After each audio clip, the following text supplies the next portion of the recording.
Empezamos. Buenas tardes y buenas noches con todos y todas.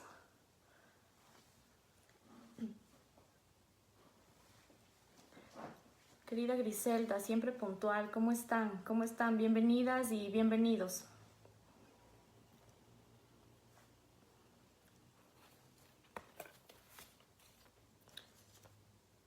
Como siempre, nos vamos a tomar unos minutitos hasta que el equipo técnico y el equipo coordinador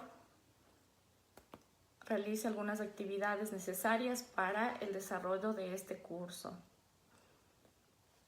Buenas, ¿cómo están?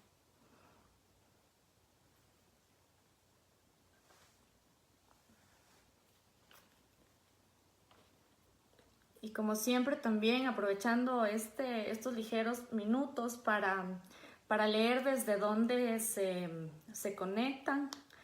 Reina también, Reina del Valle.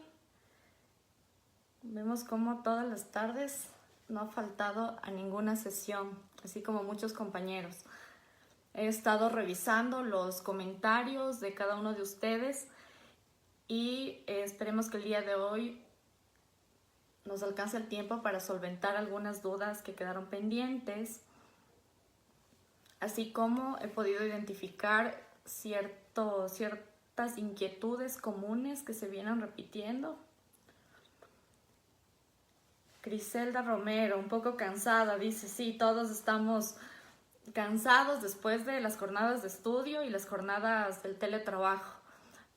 Pero bueno, reconozco mucho su interés por ser parte de estos espacios de formación. Así que procuraremos que la clase no sea muy pesada.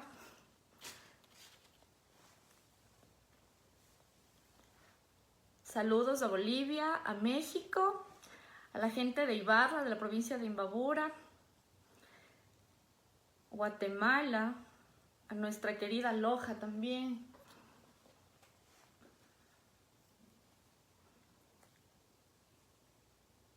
Gracias, estimado Daniel Alonso. Nos confirma que el audio y el video están correctos. Entonces,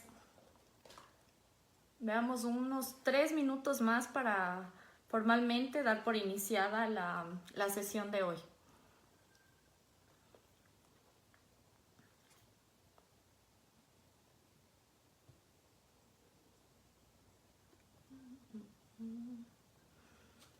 La fecha.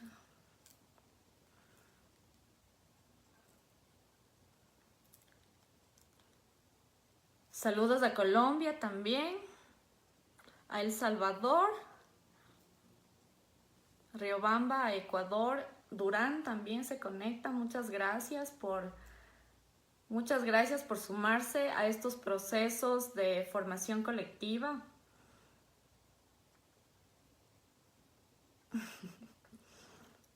Sí, vamos a iniciar.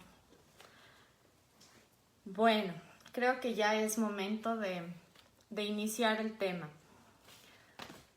Buenas tardes y buenas noches con todos y todas. El día de hoy, continuando el estudio del Sistema Interamericano de Derechos Humanos, nos corresponde abordar a la Corte Interamericana de Derechos Humanos. Para dar paso a este tema, me voy a tomar unos minutos también para poder recordar lo que vimos ayer y tratar de ubicar, así como ubicamos a la Comisión, tratar de ubicar a la Corte Interamericana dentro de este sistema.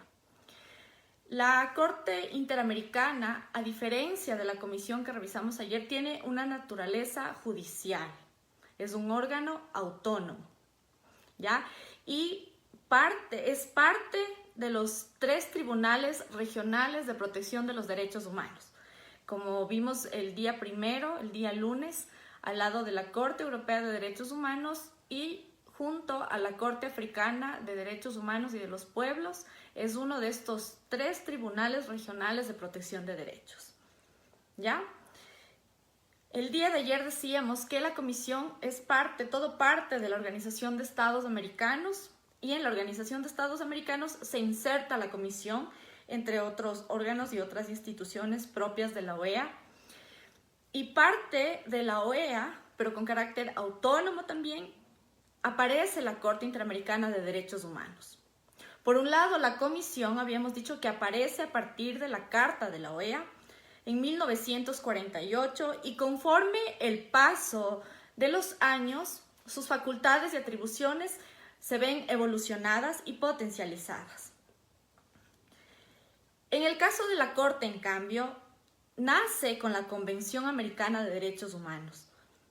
Esto es, como ya sabemos, desde su entrada en vigor de 1978. Es en esta Convención Americana, que para recordar también, esta Convención Americana tiene dos partes principales, ¿no? Y en la primera se establecen los deberes de las personas y también los derechos y responsabilidades de los estados. En la segunda parte se refiere y contiene esta convención los medios de protección que declara tanto a la Comisión como a la Corte como aquellos órganos competentes para conocer de los asuntos relacionados con el cumplimiento de los compromisos adquiridos por los estados desde las ratificaciones. Entonces diremos que el documento base, en donde existe, la normativa interamericana, que es un documento base, donde se establecen las competencias y atribuciones, facultades de la Corte Interamericana y de la Comisión, es principalmente la Convención, pero de donde parte la jurisdicción y competencia para conocer algunos casos, se deriva de la ratificación por parte de los estados de toda la normativa interamericana o de algunos instrumentos de esta normativa supranacional. Y entre ella tenemos la Convención Americana de Derechos Humanos, el protocolo adicional a la Convención Americana en materia de derechos económicos, sociales y culturales, y también el protocolo adicional a la Convención Americana relativo a la abolición de la pena de muerte, la Convención Interamericana para prevenir y sancionar la tortura, la Convención Interamericana para prevenir, sancionar y erradicar la violencia contra la mujer, la Convención Interamericana sobre desaparición forzada de personas, la Convención Interamericana sobre la eliminación de todas las formas de discriminación contra las personas con discapacidad y en sí todos los instrumentos interamericanos que establezcan derechos o que aborden algunos derechos humanos. Entonces, todo este corpus interamericano le permite a la Corte, si es que un Estado ha ratificado, entrar a conocer los casos en donde existe un supuesto de incumplimiento y de violación a estos derechos, ¿ya? Entonces, con esa breve y muy general introducción, vamos a empezar desde una dinámica de pregunta y respuesta conforme el propio material de la Corte Interamericana. Vamos a ver, ¿qué es esto de la Corte Interamericana de Derechos Humanos? Como les decía, es uno de estos 3 tribunales regionales de protección. Esto parte del sentido de regionalizar este sistema macro universal conforme los contextos y las necesidades propias, atendiendo a estas particularidades, nacen los sistemas regionales. Y dentro de estos sistemas regionales, que están compuestos por órganos de protección de los derechos y de garantía de derechos, se inserta la Corte Interamericana de Derechos Humanos.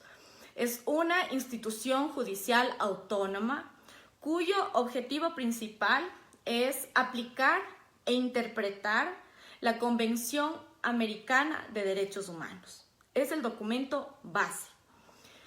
La Corte Interamericana ejerce una función contenciosa, otra respecto a la emisión de las medidas provisionales y otra función consultiva.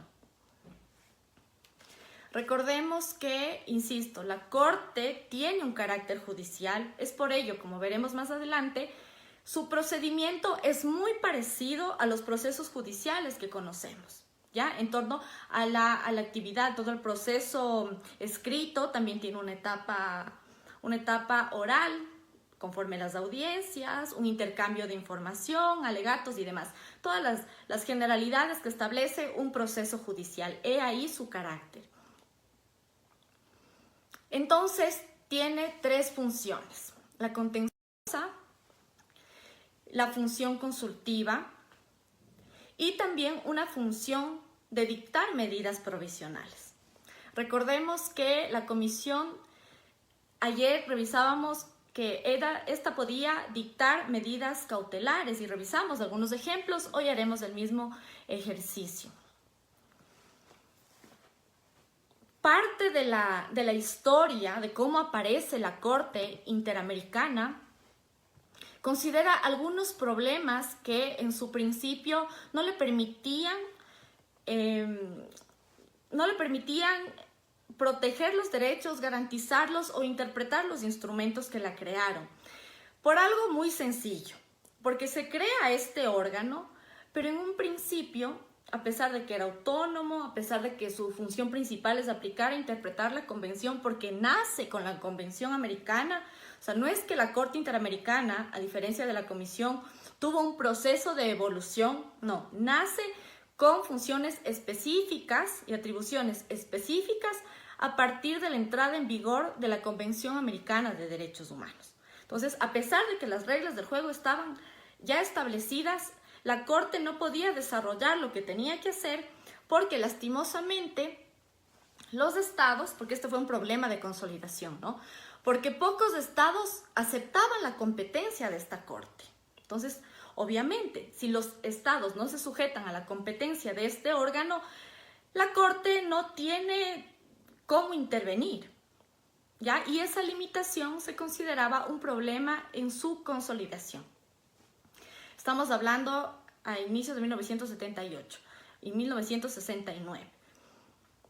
No contaba con casos. Entonces, como no contaba con casos contenciosos en donde exista una intervención de la Corte para determinar si existe o no algún incumplimiento a los compromisos de la Convención Americana, debido a que los estados no reconocían su competencia, lo que hizo en un principio es atender y emitir opiniones consultivas, ¿ya?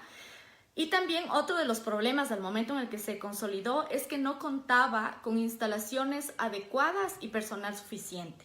Entonces nos imaginemos como un juzgado que quiere ejercer y administrar justicia, pero no cuenta con la disponibilidad ni de bienes, ni tampoco del personal, y tampoco existe un reconocimiento de su competencia. Entonces, obviamente, en un principio la Corte Interamericana se limitaba, debido a estas circunstancias, a poder cumplir con el rol y con las atribuciones que estaban determinadas ya en la Convención. ¿Ya? Entonces esos fueron los problemas que tenía la Corte en sus inicios. Entonces, algunos estados llevaban a cabo violaciones y graves violaciones sistematizadas, y de a poco empezaron algunos estados a reconocer la competencia de esta Corte, ¿ya? Y también a comprender la relevancia a partir de los estados miembros de la OEA de que exista un órgano que pueda velar por el cumplimiento y también resolver ciertas contiendas. Entonces, aquí viene también el trabajo de la CIDH. Recordemos que la CIDH tiene que ser un trabajo previo.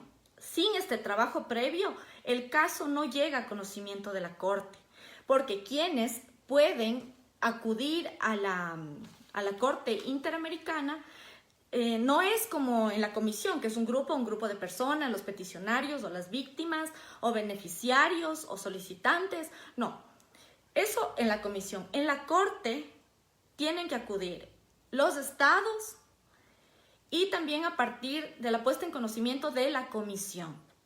Nos imaginemos a la comisión como un fiscal, ya como un ministerio público, más o menos de ese rol. Entonces, si la comisión no realiza toda esta labor previa, no puede llegar un caso a la Corte Interamericana. Entonces, yo como individuo, yo como víctima o mi organización, no podemos ir a la Corte directamente. Necesitamos, porque es parte del proceso, necesitamos acudir a la comisión y realizar todo el proceso que revisamos ayer, ¿ya? Entonces, la CIDH, viendo que existía una resistencia por parte de los estados para reconocer la competencia, sin embargo, en ese entonces ya estaban evidenciando un sinnúmero de violaciones graves y sistematizadas a los derechos humanos reconocidos en estos instrumentos interamericanos. Entonces la CIDH empieza ya a enviar casos a la Corte, que era parte de la evolución de las funciones de la Comisión Interamericana de Derechos Humanos. Ya entonces la Comisión Interamericana de Derechos Humanos, conforme también sus atribuciones ya establecidas en la Convención Americana de Derechos Humanos a partir de 1978, también se pone manos a la obra y dice, bueno, como comisión me corresponde realizar esto y pasar a la Corte los casos. Una vez que empieza este proceso, el impacto por parte de los estados fue relevante, porque se dieron cuenta que en realidad estos órganos estaban funcionando y que su trabajo era en torno a las atribuciones de la Convención Americana y todo con el fin de ver si es que se cumplían o no se cumplían los compromisos adquiridos respecto de los derechos reconocidos en los instrumentos interamericanos. Hubo un temor presente, según estos textos históricos que hablan de la Corte, hubo un temor presente respecto a que los estados se podían rehusar de manera tajante a participar en los procesos. Sin embargo, con el paso del tiempo, ha existido una consolidación de la Corte. ¿A partir de qué? A partir de que los estados contestaban las demandas y comparecían ante este órgano a desarrollar las actividades dentro del proceso establecido.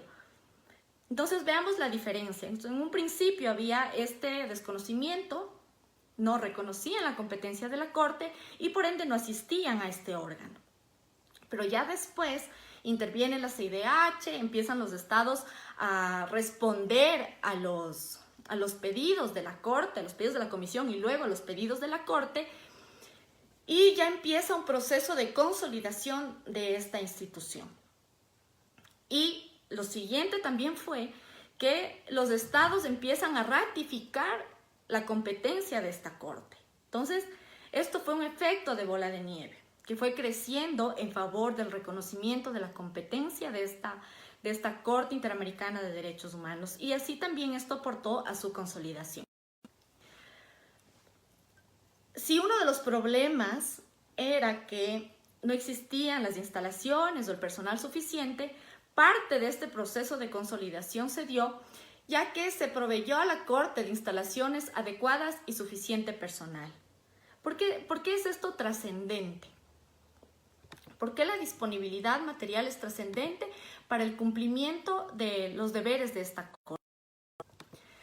En el informe emitido por la Corte Interamericana de Derechos Humanos de 2019, esto es algo reciente, se agradece a los estados de la OEA que se han comprometido a otorgar recursos económicos para el desenvolvimiento de las atribuciones y para que la Corte y la Comisión, pero en este caso la Corte, para que la Corte cumpla con las facultades emitidas por los instrumentos interamericanos, especialmente de la Convención Americana.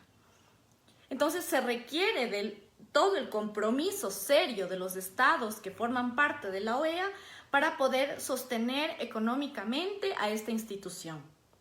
Y un dato que rescataba el expresidente de la Corte Interamericana, que culminó en el año 2019, McGregor, de México, él manifestaba que gracias a este aporte que se había triplicado para los miembros de la Corte, los jueces ya pueden estar más tiempo en esta sede y pueden atender mayor número de audiencias, es decir, pueden mejorar el desarrollo de sus atribuciones.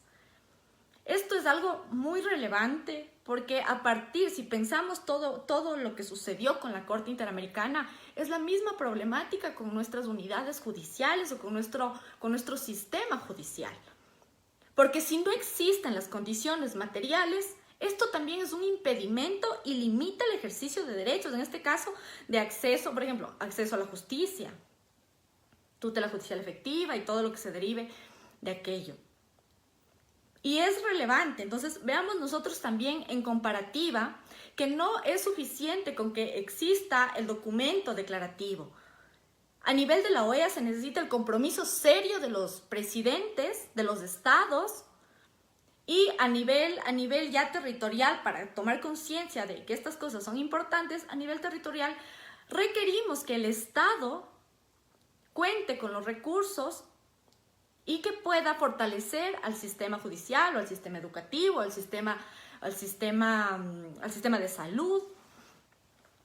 ¿Ya? Entonces es necesario ese aporte material, en este caso los recursos que permitan el desenvolvimiento de las tareas. Y claro, ustedes me dirán, pero es que la realidad económica es muy complicado, que sea a la perfección. Somos conscientes de aquello y la Corte también es consciente de aquello.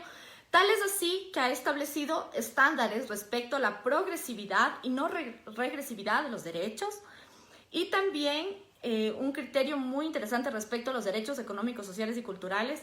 Bueno, pero no me adelanto.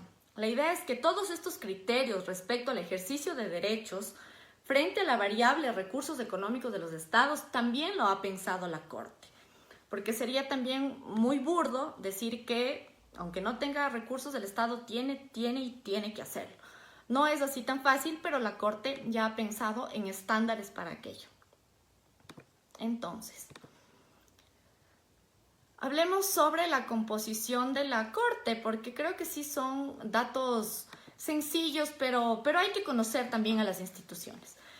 Al igual que la comisión, son 7 miembros, pero en este caso son 7 jueces, ¿ya? Y son estos jueces tienen que ser propuestos por los países que son parte de la OEA. Entonces no puede venir un juez, por más maravilloso que sea, de otro continente y ser juez. No, tiene que ser un juez escogido desde los estados que forman parte de la OEA. Y son 7. Actualmente, como parte de estos jueces, la presidenta actual es una mujer. Es más, les voy a dar los nombres de quienes son parte de la Corte. Las juezas y los jueces son asistidos en el ejercicio, porque no solamente son ellos, ¿no? Sino que también son asistidos por una secretaría del tribunal. En este caso es el chileno Pablo Saavedra Alessandri, ¿ya? ¿Y quiénes son los jueces? La jueza Elizabeth Odio Benito, ella es la única mujer de este tribunal. Tenemos al juez Eduardo Biogrozzi, que es el vicepresidente. No, perdón, actualmente el vicepresidente es Patricio Pazmiño Freire, y los dos son electos hasta el 31 de diciembre del año 2021. Y creo que un dato relevante es que parte de esta Corte Interamericana es el argentino Eugenio Raúl Zaffaroni. Otro de los jueces es Ricardo Pérez Manrique. Eduardo Ferrer MacGregor, él es el presidente saliente. Humberto Antonio Sierra. Y ahí estamos ya con todos nombrados. Entonces, estos 7 jueces actualmente forman parte de la Corte Interamericana de Derechos Humanos.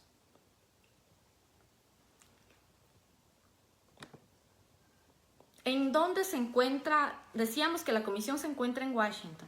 La Corte Interamericana, por su parte, se encuentra en San José de Costa Rica. ¿Y por qué se da esto? Porque el 1 de julio de 1978, en la Asamblea General de la OEA aceptó la propuesta del gobierno de Costa Rica, que se ofreció para ser la sede de la Corte Interamericana. Entonces, por ello que la Corte Interamericana tiene su sede en este país.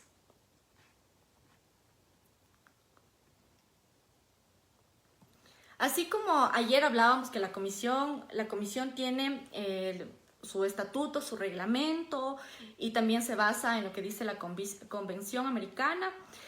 De igual manera, los instrumentos interamericanos que determinan las funciones ya específicas y un poco más detalladas de la Corte Interamericana se encuentran en la Convención Americana principalmente, y también en su estatuto y en un reglamento que fueron expedidos por la propia Corte, ¿Ya? Entonces, es este estatuto y el reglamento expedidos por la propia Corte para el desarrollo de sus atribuciones. Y si tiene un carácter, como les decía, judicial, es necesario que estas normas sustantivas tengan también a la par normas o disposiciones adjetivas que determinen de manera específica el proceso que tiene dentro de la función contenciosa o de la función consultiva, o también desde la función que le permite dictar medidas provisionales.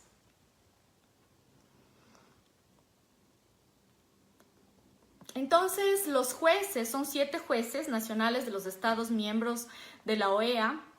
Actualmente, todos los jueces que les nombré anteriormente pertenecen a los estados de México, Argentina, Uruguay, Ecuador, Costa Rica y Chile.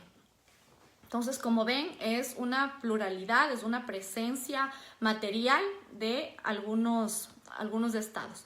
A pesar de que ellos tengan y pertenezcan a un estado y hayan sido propuestos por estos estados para que los escojan en la asamblea, ellos allá no están a título personal. Es más, si es que existe algún caso respecto a un país de alguno de ellos, entonces ellos no están habilitados para conocer ese caso y lo asume otro juez par.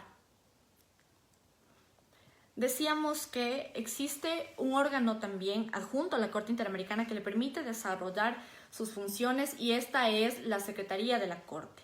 La Secretaría de la Corte está compuesta por un secretario y un secretario adjunto. Estos dan soporte tanto legal como administrativo a la Corte, específicamente en su trabajo judicial. Actualmente, como les decía, el secretario es Pablo Saavedra Alessandri, chileno, y la secretaria adjunta es Emilia Segares Rodríguez, de Costa Rica. Entonces, si es que ustedes ubican a estas personas de sus estados, ya tendrán mejores apreciaciones de ya quienes están conformando la Corte Interamericana. Dentro de las actividades que realiza la Corte Interamericana está también el difundir los análisis respecto a ciertos derechos, el también emitir comunicaciones, apreciaciones, y por su parte todo obviamente en el marco de los derechos humanos y en el marco de las facultades en torno a la interpretación que puede realizar esta Corte respecto a los derechos, ¿ya?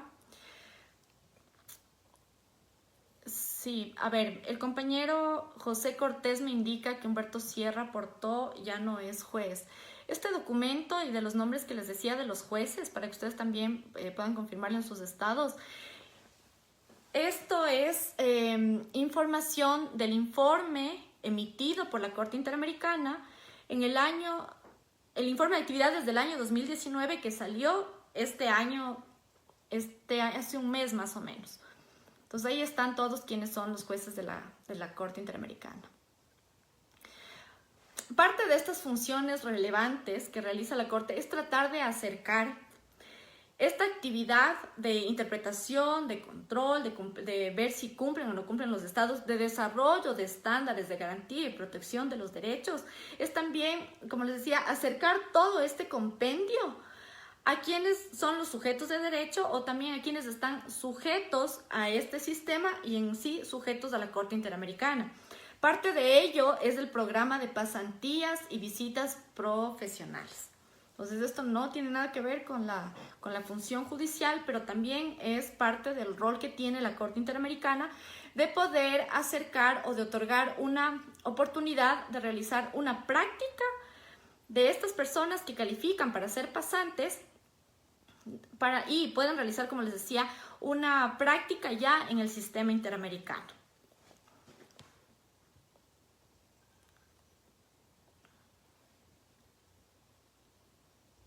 Veamos. El mandato de los jueces. Ellos son escogidos para 6 años y pueden ser reelectos una vez. ¿Cuál es el procedimiento para saber cómo llegaron estos jueces a la Corte? El secretario general de la OEA solicita a los estados partes de la convención que presenten una lista con los nombres de sus candidatos.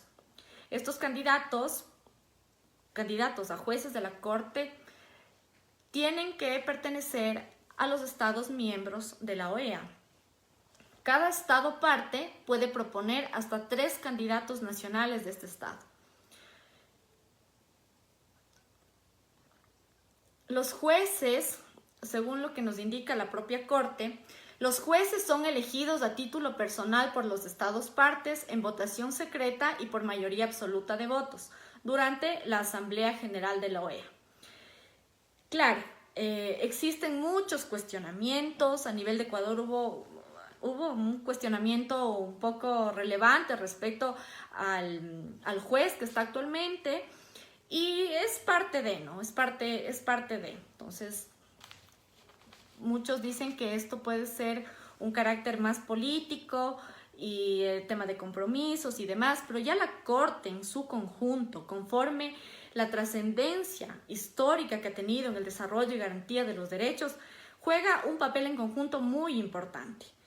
Y yo creo que a pesar de las críticas y a pesar de que hay que hacer críticas a estos órganos internacionales, a estos órganos interamericanos, es preciso resaltar siempre, desde las narrativas, la importancia de estos órganos en la región respecto a tener, desde el principio de subsidiariedad, a tener este espacio, este ámbito extra que me permita, como sujeto de derechos, en individual o en colectivo, poder acudir a otra instancia si mi Estado me está fallando, si mi sistema de protección propio no está garantizando o protegiendo mis derechos. ¿Ya? Entonces, a pesar de las críticas, siempre hay que culminar con la idea de que hay que fortalecer las narrativas respecto a la presencia de estos órganos en la región. Se nombra de estos 7 jueces, se nombra siempre a un presidente y a un vicepresidente o presidenta o vicepresidenta. Son elegidos entonces, como ya se conforma después de que se realice este proceso en la Asamblea General de la OEA, en cambio, ya a nivel de interno, el Pleno de la Corte, es decir, los 7 jueces de la Corte Interamericana, escogen a quién es el presidente o presidenta y a su vicepresidente o vicepresidenta. Y estos son escogidos hasta por 2 años. Entonces les decía que actualmente está la jueza Odío, bueno, no recuerdo el apellido. Veamos aquí para no quedarnos con la duda. Entonces, actualmente está Elizabeth Odio Benito y el juez Patricio Pazmiño. Entonces, ellos son presidenta y vicepresidenta respectivamente. Entonces, creo que también eso es un punto positivo, diría, que ya dentro del interno, ellos en el pleno puedan organizarse a través de estas 2 representaciones. Y si bien decimos que la sede está en Costa Rica, la permanencia de los jueces debería ser justo eso, ¿no? Permanente. Sin embargo, no es que los jueces están ahí todo el tiempo, y esto dependerá de los recursos que les decía y la disponibilidad de recursos. Es por eso que en este informe de actividades que realizó el presidente saliente McGregor, el mexicano McGregor, él indicaba que gracias a este aporte de los estados que conforman la OEA, se ha permitido que los jueces puedan permanecer más tiempo y realizar mayores actividades dentro de la sede, así como visitas y otras actividades propias de la Corte.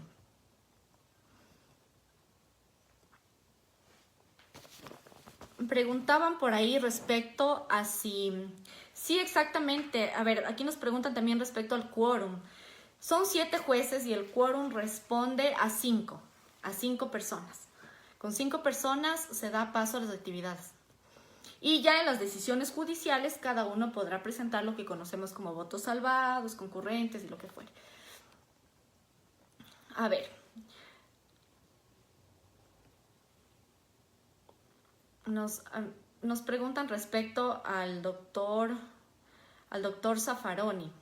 Claro, también un cuestionamiento que ha habido, que también se ha dado aquí a nivel de Ecuador respecto a los jueces de la Corte Constitucional, es que previo a ser jueces, Ellos han patrocinado algunas causas y también ya han demostrado ciertas posturas respecto al ejercicio y al reconocimiento de los derechos, y que esta predisposición limitaría un ejercicio legítimo dentro de las cortes, ¿ya? Y hay un debate permanente sobre ello. Lo mismo se ha dicho respecto al argentino, al juez argentino, pero yo creo que, o sea, podría presentarles mi opinión personal. Entonces, yo creo que los jueces, hay muchos jueces que también parte de sus convicciones, de su conocimiento y su preparación, un lado de ellos, cuando hablamos de derechos humanos, como les decía, por estas dimensiones, tienen todo el derecho de, en su momento, haber sido activistas y haber patrocinado casos de derechos humanos. Y para mí esto simplemente es una expresión de coherencia en favor de los derechos humanos. No incide sujetos o de casos, sino en favor de los derechos humanos. Los jueces pueden conocer casos de su nacionalidad, que era lo que les comentaba en un principio. Los jueces no pueden conocer casos de su nacionalidad. ¿Qué se hace al respecto? En casos interestatales, sí es posible, ya cuando un caso presenta. Lo que hacen es nombrar un juez ad hoc de la nacionalidad de los estados que no se encuentren involucrados. Entonces ahí se subsana esto y el juez ya no conocería un caso de su propio país. Veamos. Les decía que la Corte Interamericana tiene la función contenciosa, la función consultiva y la función de dictar medidas provisionales. La función contenciosa de la Corte, como la palabra lo dice, dependerá de una contienda, ya de una contraposición de posturas, y siempre será entre un Estado y una persona o grupos de personas que son las supuestas víctimas. Si un Estado, lo que interesa es que la Corte determine si un Estado ha incurrido en responsabilidad internacional por la violación de alguno de los derechos consagrados en la Convención Americana o en cualquiera de los tratados, convenciones o protocolos interamericanos de derechos humanos. Este dato es importante porque únicamente se establece la competencia conforme existe una presunta violación de derechos humanos. ¿Pero de qué derechos? De los derechos que están contenidos en la Convención en la Convención Americana de Derechos Humanos y en los instrumentos interamericanos de derechos humanos. A través de esta vía, la Corte realiza la supervisión del cumplimiento de sentencias. Esto también, al igual, esto es un símil, ¿no? Al igual que la Comisión Interamericana, recuerden que ellos tenían que hacer la evaluación y el seguimiento de las medidas, de las recomendaciones que ellos establecían. Pues acá también la Corte Interamericana hace algo similar, emite la sentencia estableciendo o no la responsabilidad internacional por la violación de uno de los derechos contenidos en los instrumentos interamericanos de derechos humanos, y posterior a ello ha establecido un mecanismo de supervisión de cumplimiento de sentencias. Para tratar de entenderlo conforme los contextos nuestros cercanos y las experiencias cercanas, es como si nuestros sistemas judiciales, si es que los jueces, por ejemplo, establecen un mecanismo de seguimiento de cumplimiento de las sentencias. Generalmente esto no sucede. El juez emite la sentencia y no existe un mecanismo que le exija, que le obligue al juez a ver si su sentencia fue o no fue factible. Donde sí existe, y de manera expresa, incluso existen mecanismos de seguimiento, aunque todavía insuficientes y un poco cuestionados porque son muy simples, es con la Corte Constitucional Ecuatoriana, por mostrarles un ejemplo de mi país. Entonces acá la Corte Interamericana tiene establecido, porque también está dentro de sus funciones, tiene establecida la supervisión de cumplimiento de las sentencias. ¿Qué es esto de la función consultiva de la Corte? Por medio de esta función consultiva, la Corte lo que hace es responder consultas que formulan los Estados miembros de la OEA o también de los órganos que forman parte de la OEA. ¿Pero acerca de qué temas? respecto a la compatibilidad de las normas internas con la Convención, o también respecto de la interpretación que pueda hacer la Convención o de otros tratados interamericanos respecto de la protección de los derechos humanos de los estados americanos. Entonces, yo, Estado, requiero saber si es que esta norma, por ejemplo, si es que este proyecto de ley, si es que esta norma es compatible o no con los instrumentos interamericanos de derechos humanos. Entonces, yo puedo sujetar esto como Estado o incluso desde una de las funciones del Estado. Entonces, digamos que la Asamblea puede sujetar este acto normativo e introducir una consulta a la Corte Interamericana.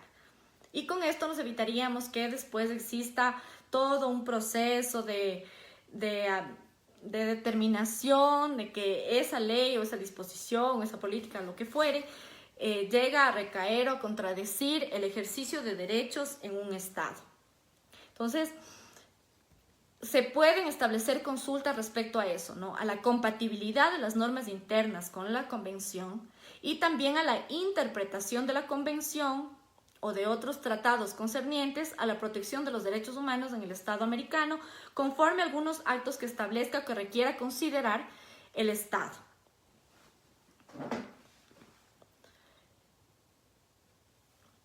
Ahora, también decíamos que no solamente los estados, sino también los órganos que forman parte de la OEA.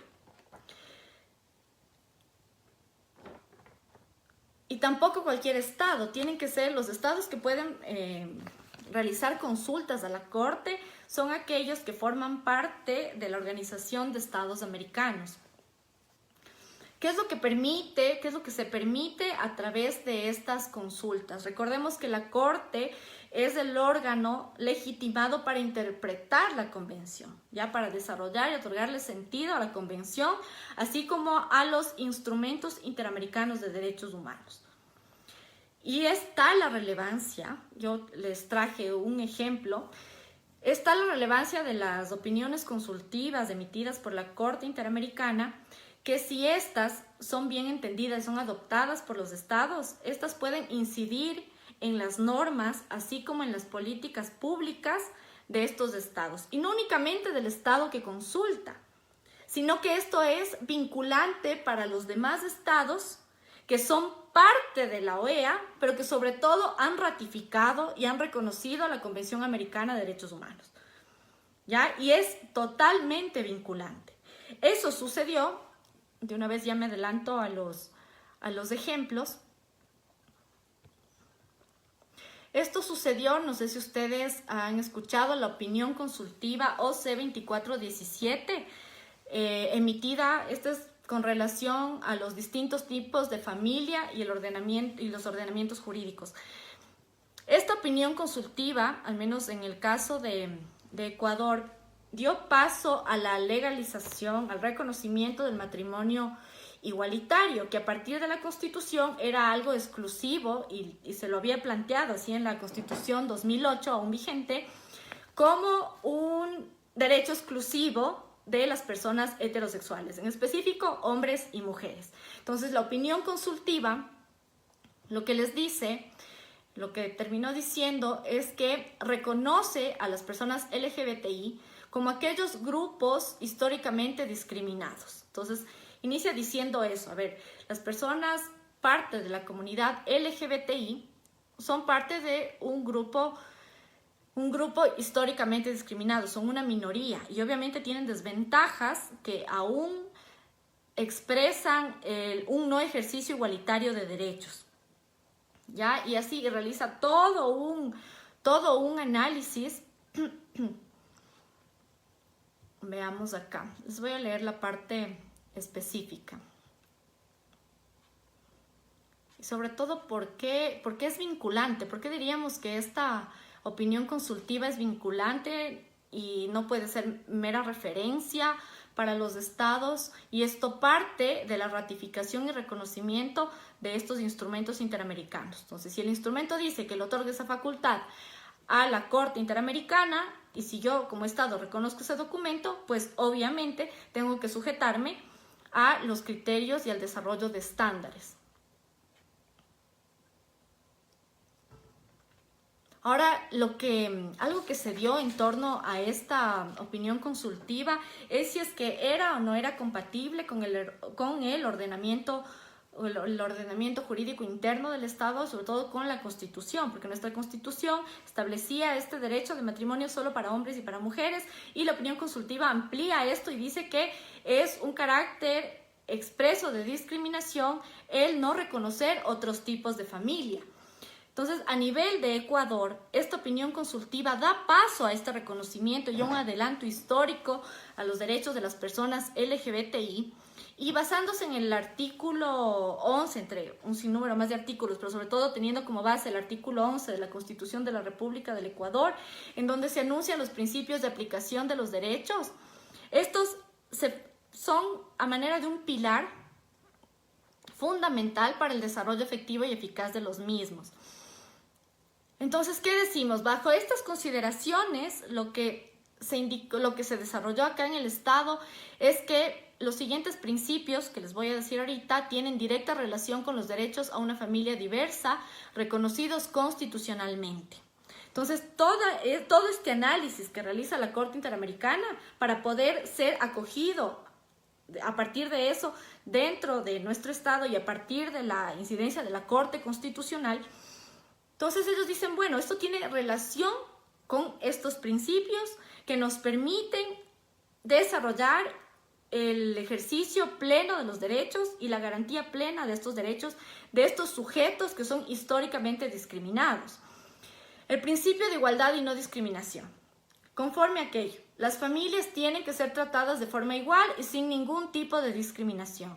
Si no existe una razón suficiente para un trato diferenciado, se considera un trato discriminatorio. Entonces no existía un justificativo para que solamente las personas hetero tengamos la opción de poder acudir al registro civil y casarnos, ¿ya? Y poder escoger a alguien para quien yo pueda civilmente tener responsabilidades y también ciertos beneficios.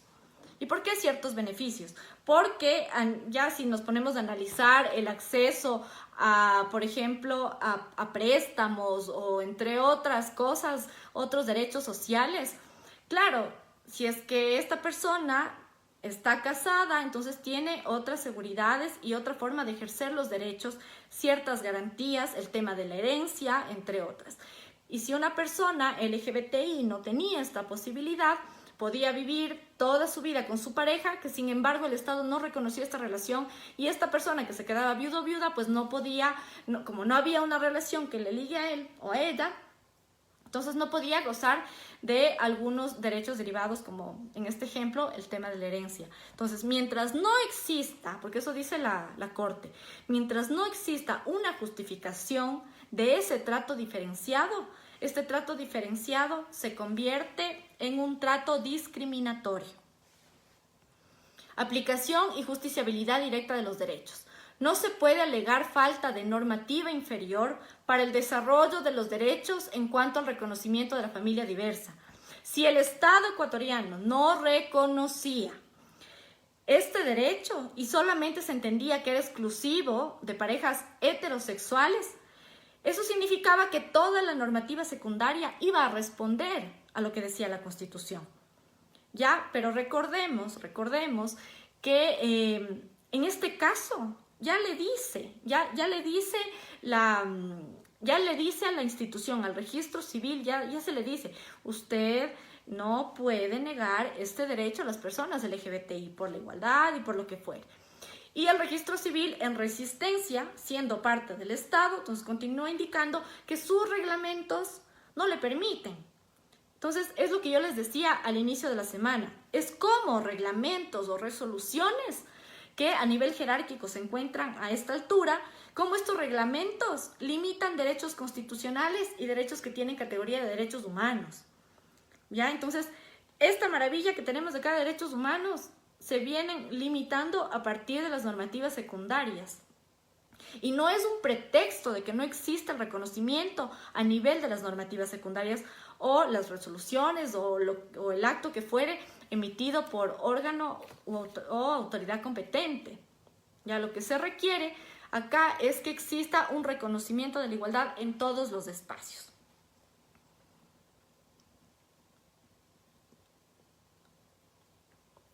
La opinión consultiva, aquí un compañero nos dice que no es vinculante la opinión consultiva por cuanto no tiene categoría de ley. A ver, las opiniones consultivas y las sentencias de la Corte Interamericana, esto ya es un criterio que ya ha establecido la Corte, la decisión de la Corte Interamericana, la que fuere, en este caso sobre matrimonio igualitario, es vinculante para el país. Porque la Constitución determina, en nuestro caso, que los instrumentos internacionales de derechos humanos serán de inmediata aplicación, porque respondemos a un Estado constitucional de derechos y justicia.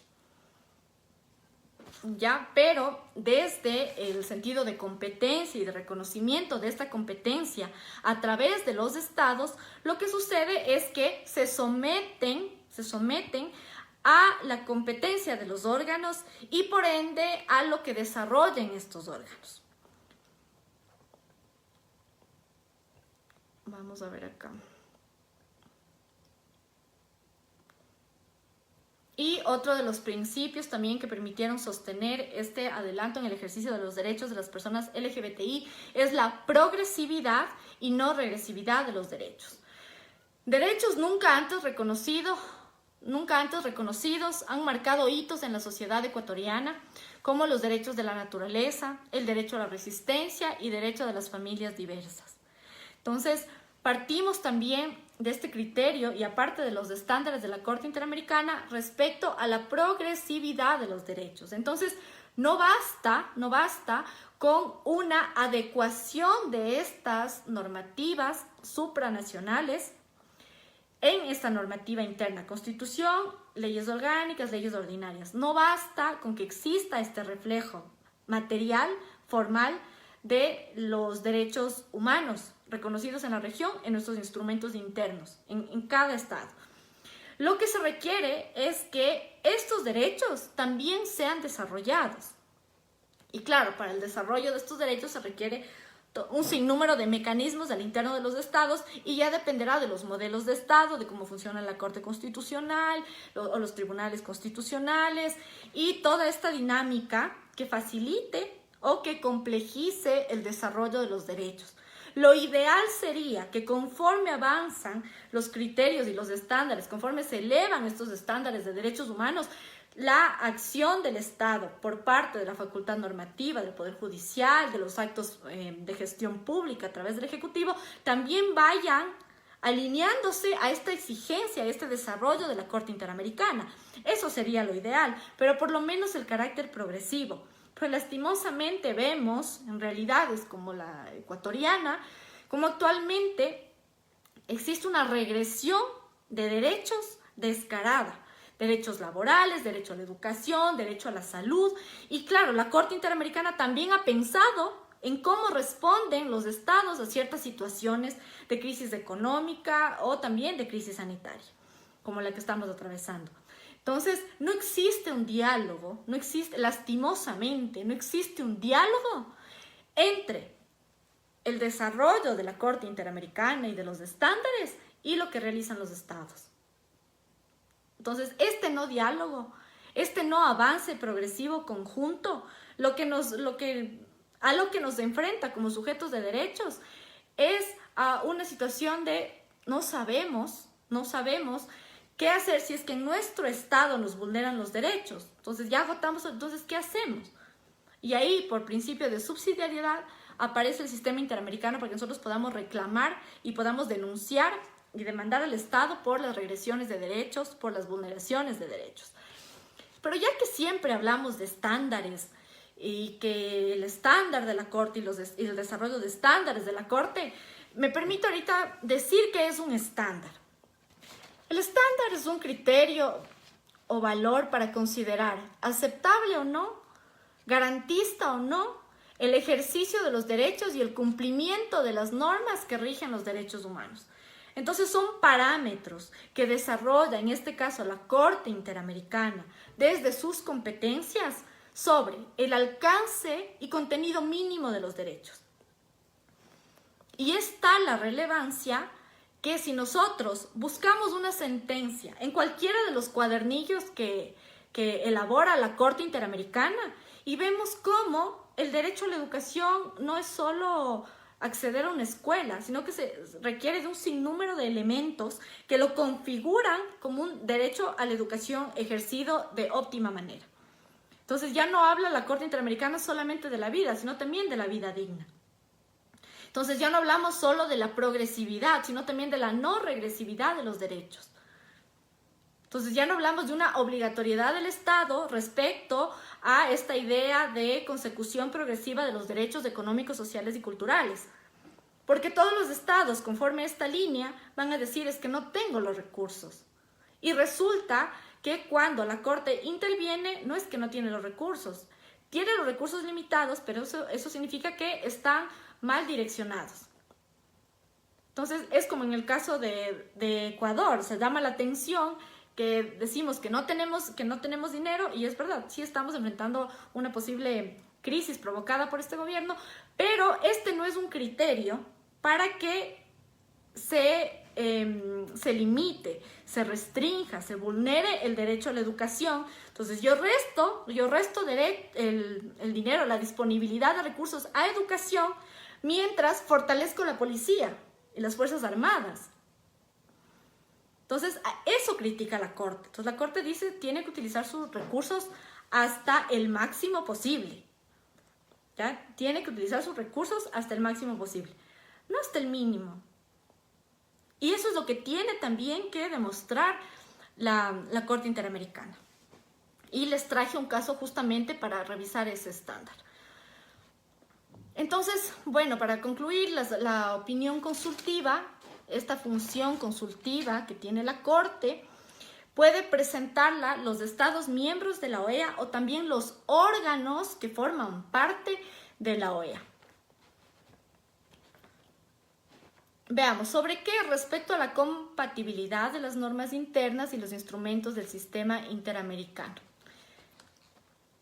Entonces, lo interesante es que todo este desarrollo por medio de las consultas realizadas por parte de la Corte Interamericana coadyuvan al cumplimiento de los compromisos y también a la aplicación de los tratados en materia de derechos humanos sin necesidad de llegar a un proceso contencioso. Entonces, en este caso, Costa Rica somete a esta consulta respecto a los diversos tipos de familia. Y la opinión consultiva OC/24-17 lo que otorga es un amplio análisis de cómo comprender los derechos de las personas LGBTI. Y conforme este análisis amplio y esta reflexión realizada por este órgano competente encargado de la interpretación de la Convención y de los instrumentos interamericanos son vinculantes para los estados. Entonces, si el Estado está tan limitado conforme sus cortes constitucionales o sobre todo de las cortes, parte del Poder Judicial, entonces tiene que regresar a ver qué es lo que está haciendo la Corte Interamericana y ver qué dicen las opiniones consultivas y adecuarlas a su ordenamiento y a las actividades que realiza el Estado.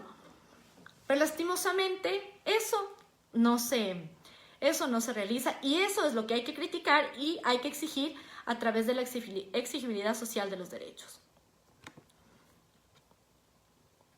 Veamos acá. Y claro, hay un sinnúmero de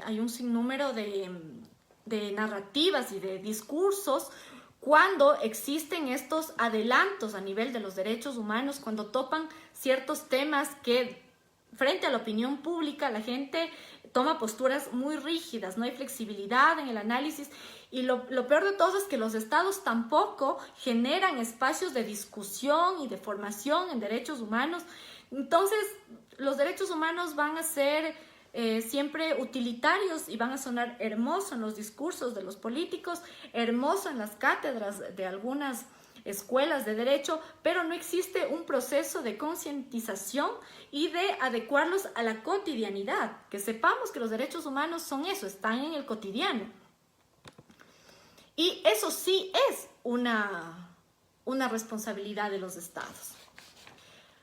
Ahora, para que tengan claro más o menos cuál es el proceso, eso en cuanto a la función consultiva, ¿ya? Un punto aparte. Ahora, referente a la función contenciosa, que esa es prácticamente una de las naturalezas más conocidas de la Corte Interamericana de Derechos Humanos. Y esta fase contenciosa, como habíamos manifestado, parte de una contienda. El partir de una contienda significa que hay que determinar, la Corte debe determinar si existe o no responsabilidad de un Estado respecto al cumplimiento de sus obligaciones. Para entender las obligaciones estatales existen varios libros, varios autores que la abordan.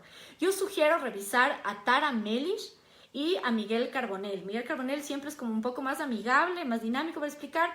Tara Melish es un poco más técnica, pero ambos abordan de manera muy clara las obligaciones estatales, su naturaleza y cuáles existen.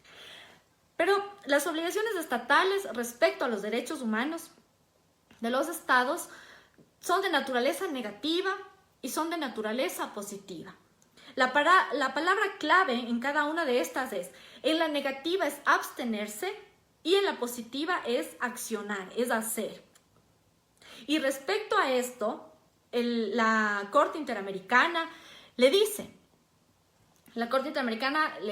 a los estados desde sus sentencias: usted, Estado, no cumplió con su obligación de debida diligencia. Usted no ha adecuado su normativa. Usted, entonces, identifica lo que no ha hecho. O si es que lo hizo mal.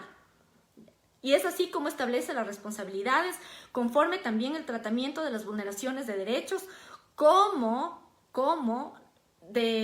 es que eso es también lo emocionante de este ejercicio de los derechos humanos, ¿no? Porque capaz la víctima va indicando que se le vulnera un derecho, pero ya en el desarrollo, en el análisis y en la reflexión de la Corte Interamericana, lo ve como una oportunidad y desarrolla un sinnúmero de derechos y el alcance máximo de este derecho.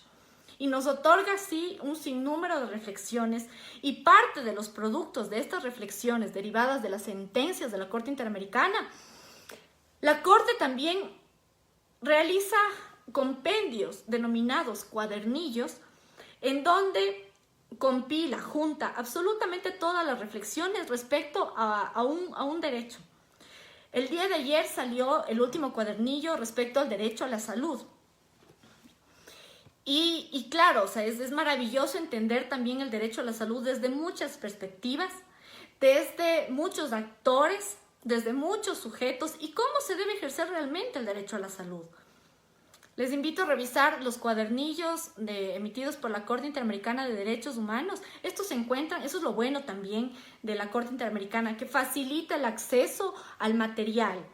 Ya, entonces ustedes ingresan por cualquier buscador y ubican cuadernillo de jurisprudencia interamericana de tal derecho.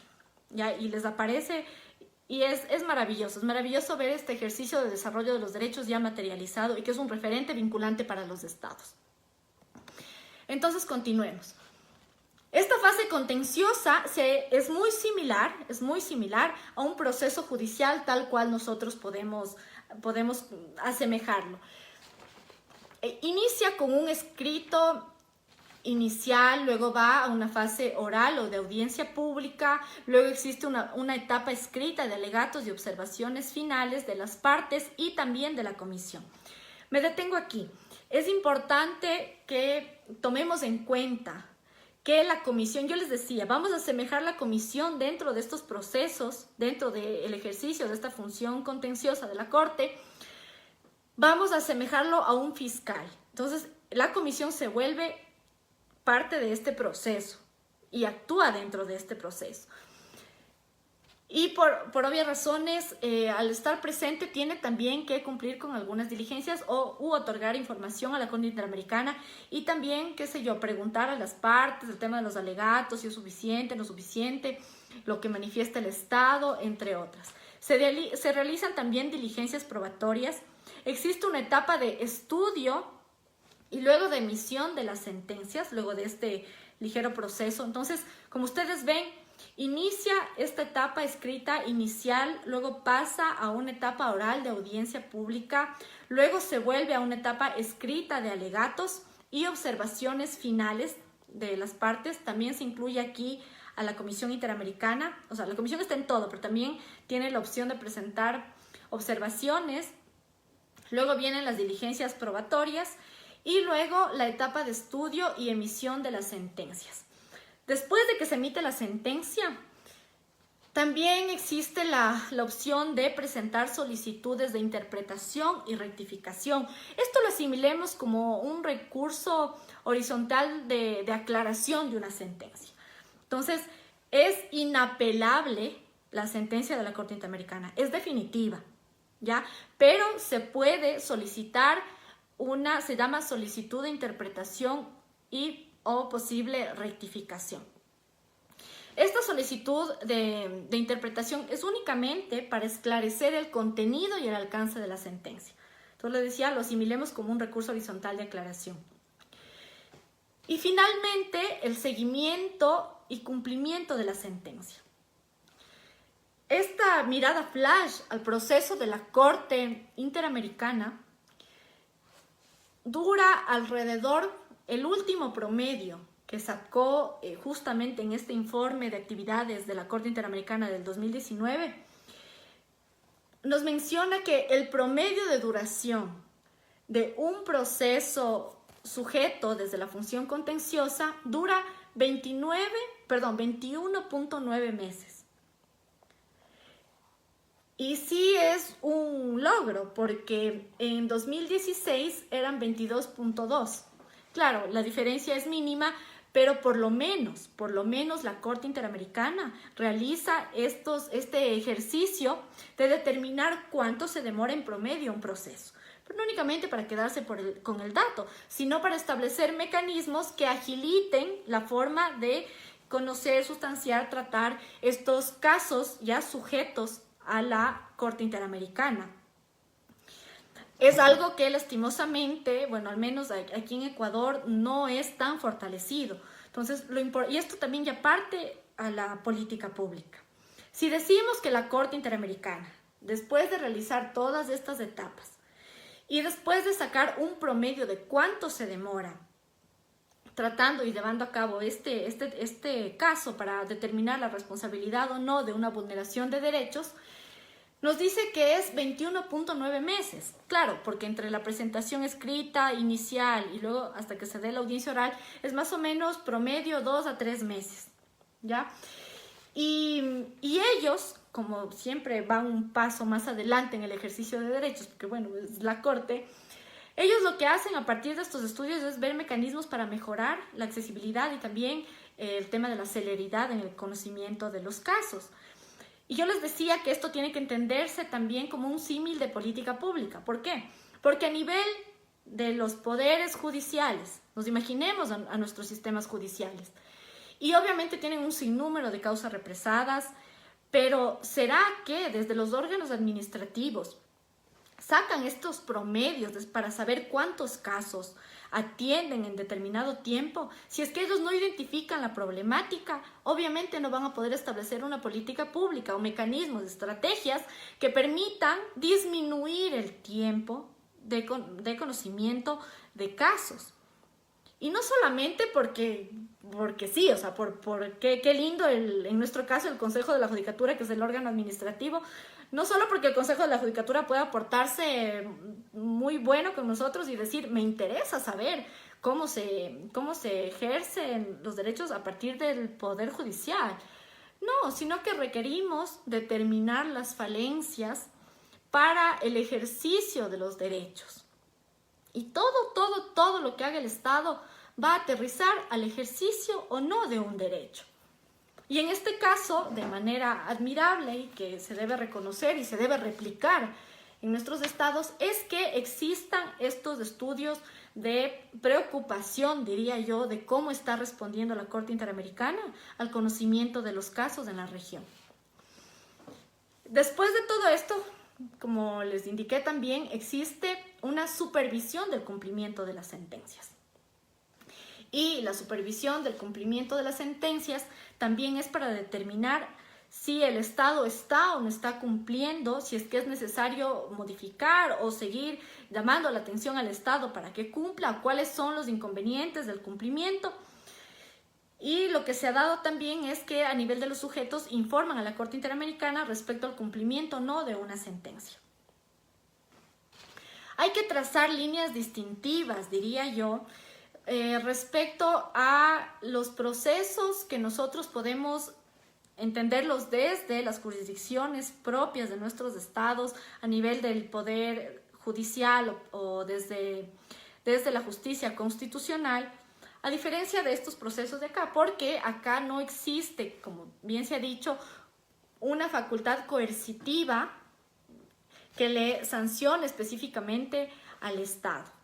¿Ya? Entonces no existe, porque parte, como ya hemos venido diciendo de manera reiterada, parte de esta voluntad soberana de un Estado que asume desde la ratificación el poder ser parte de este sistema y también sujetarse a las actividades de la Corte Interamericana y de la Comisión.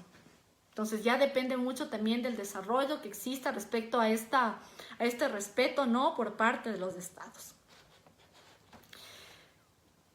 Los mejores criterios, a mi entender, los mejores criterios, los mejores estándares, también han estado presentes de manera indiscutible en la jurisprudencia interamericana de derechos. Y me he permitido traer algunos estándares y algunos pronunciamientos desde casos de la Corte Interamericana, sobre todo de algunos derechos que han estado últimamente en nuestro contexto. Uno de ellos, por ejemplo, les traje uno de protesta social, compartiré con ustedes también uno de educación, del derecho a la educación. Y algo interesante y que a mí en lo personal me gusta mucho es que a pesar de que somos un sistema regional y que las decisiones son específicas y se deben a este espacio, a nuestra región, no es que se divorcia totalmente del desarrollo del sistema universal, del sistema internacional de derechos humanos. Porque incluso dentro de las sentencias, la Corte Interamericana también toma en consideración el desarrollo de lo que dicen los comités de Naciones Unidas. Toma como referencia al Comité de Derechos Económicos, Sociales y Culturales respecto al derecho a la educación, respecto al principio de progresividad. Y vemos entonces cómo desde los análisis, desde este rol relevante de la Corte Interamericana, también llega y trae todas estas reflexiones del sistema internacional y los aterriza y los regionaliza. Y conforme el análisis del caso y conforme las reflexiones de los jueces y conforme toda esta ratio decidendi y todo este ejercicio de poder entender el desarrollo y sobre todo la garantía de los derechos, llegan a contextualizar estos derechos internacionales. Y ahí sí decimos que estos derechos humanos, del sistema internacional. Entonces, ¿cómo estos derechos, ya analizados y reflexionados desde una instancia internacional, llegan a plasmarse en nuestra región, considerando las particularidades de los casos, las particularidades de nuestros territorios y las particularidades de nuestras problemáticas? Y ese es el sentido del sistema interamericano, que regionaliza, aterriza todo este desarrollo de derechos humanos a nivel internacional y le da un sentido conforme a nuestras propias necesidades y nuestras propias particularidades. Yo diría, asemejándolo al ejercicio judicial o al ejercicio o a la gestión pública de los estados, es cómo pensar en los sujetos de derecho. Y eso hace el sistema interamericano. Todo su desarrollo aterriza a pensar un sujeto de derechos que pertenece a este continente. Porque no es lo mismo ejercer un derecho acá que ejercer un derecho en Europa o que ejercer un derecho en África. Y conforme eso,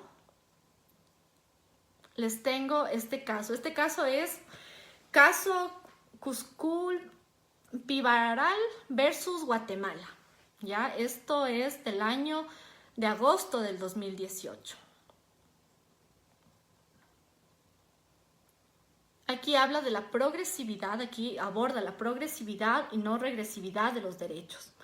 ¿Por qué traje este caso? Porque a nivel de la crisis sanitaria que lamentablemente estamos atravesando, resulta que los estados no han adoptado medidas conforme a un enfoque de derechos.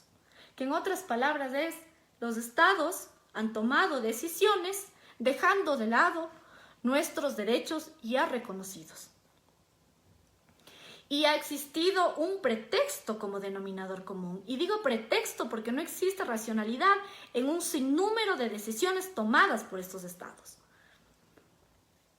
En torno a los recursos económicos, la Corte Interamericana nos habla de la progresividad y no regresividad de derechos. Y en este caso, de manera textual en el párrafo 143, nos dice: la Corte ha considerado que se desprende un deber, si bien condicionado de no regresividad, que no siempre deberá ser entendido como una prohibición de medidas que restrinjan el ejercicio de un derecho. ¿Ya?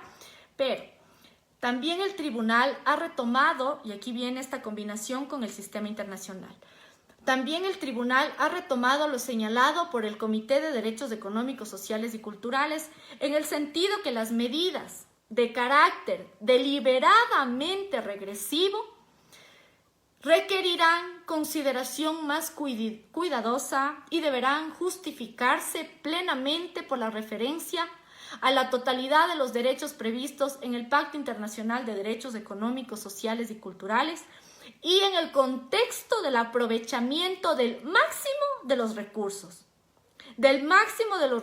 que el Estado posea. Entonces no pueden existir, la Corte lo está diciendo, no pueden existir medidas que restrinjan los derechos de manera deliberada si no se ha hecho un equilibrio, un análisis de todos los derechos que pueden estar afectados. Entonces la Corte dice, no es posible hacerlo deliberadamente. ¿Y qué debe considerar? Debe prestar atención al contexto que le permita, y este es el principio del aprovechamiento pleno del máximo de los recursos. Entonces acá nos dice, tiene que considerar en el contexto el aprovechamiento pleno del máximo de los recursos que el Estado disponga. No es que no tengo y no tengo. Tiene, pero lo maldirige. O si es que en verdad la situación del Estado no cuenta con los recursos económicos para el ejercicio de tales o cuales derechos, de igual manera tiene que realizar un análisis conforme a ciertos parámetros que a continuación les comparto.